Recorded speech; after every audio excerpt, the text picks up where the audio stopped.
Greetings, ladies and gentlemen, and welcome to this narration of the web series The Survivor Becomes a Dungeon, taken from r/h/y. If you're new to the series, there is a playlist listed in the description. And as always, I hope that you enjoy. Chapter 14. Jack Point of View. The wind, the air, the sky, everything has had a fresh new taste and feeling ever since he woke up in the service of Vitmori. He darted around trees and branches with even more speed and control than he ever could as an ordinary bird. And he already knew the first thing he would do. His heart pulsed with mana. His wings reverberated with power as each flap sent him forward. Escaping the tree line with a growing velocity, he manipulates the wind around him as he soars higher and higher into the sky before bringing his wings in tight. He shut his eyes, feeling the weightlessness take hold as he stopped rising and began falling. The air whooshed through his feathers and against his body before opening his wings at the second-to-last moment, propelling himself forward mere inches away from the ground. With another flap, he slows to a stop, steadying himself to touch down on a mossy log of a long fallen tree. But as he lands, one of his clawed feet breaks through the hole hidden under the moss. Now he's tumbling forward, flapping his wings wildly before landing in the grass and dirt with an oof. Now on his back, he looks up at the cloudy sky above him, letting out a low whistle before chuckling to himself in delight. I'm so big now, but I know that the world is a bigger place. He shifts around, flapping his wings before hopping on his feet, as he looks around and examines himself in the sunlight. With a body like this, I could fly for days. Amazing! He lets out another tweeting whistle, pacing around as he gets the feel for his somewhat longer and stronger legs.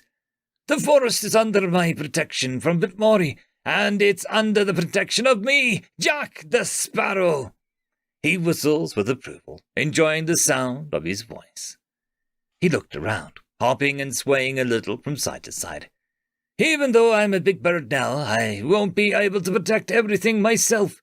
But what I need is a team, a crew of other scouts who can work for me while I work for Vitmori. Yes, that's what I can do, yes. His gaze darkens as he looks to the ground, his left wing flapping in an unconscious twitching reflex as his thoughts zip around his now much larger brain. But once I have a crew, I'll go after the defilers who took the Everfree from the rest of us. Gosh, how could I have forgotten that? He looks to the sky, a newly rediscovered resolve having been found thanks to the improvements by Vitmori. Your days are numbered, you greedy bastards. With a flap of his wings, he again took to the skies. The next morning, August, young dwarf girl, point of view. Breakfast was berries and other fruits with some tasty bird meat and herbs. Young Org wished for some sweet pancakes with honey or syrup, but she was a good girl who knew not to complain and be thankful for what she got. Mama was making new clothes with Miriam for the group using the canvas of the extra tents and the wagons, and while Org would usually be a good little assistant, today Mama wanted to have some quiet time while she worked. Today Org was meeting up with some other kids. Apparently, Woody and Vertisa were organizing a group to head out to the river one of the huntsmen found yesterday. Woody was going to teach them how to make fish traps, while Vertisa was going to show them some veggies that grow by the water, as well as herbs for medicine and cooking. Org, for one, was really excited to get out into the camp for a trip. After getting permission from her mama, she went to join the group. She smiled at Twig, who smiled back at the young girl. Soon enough, Isak also joined the group as a sort of guard. He was friendly too. He made lots of angry faces, but was quick to smile when approached. The walk through the woods was uneventful. The birdies were singing, and the sun was shining. On days like these, it was also great to go for a walk. One of the Beastkin girls began singing a walking song, and soon most of the other kids were singing too. Og wasn't very good at singing, though, and didn't talk much anyway. But that doesn't mean that she didn't have fun listening and skipping along. Just before Og's feet could start to hurt from all the walking, since it was a little harder for her to keep up due to her stubby legs, they had finally reached the riverside.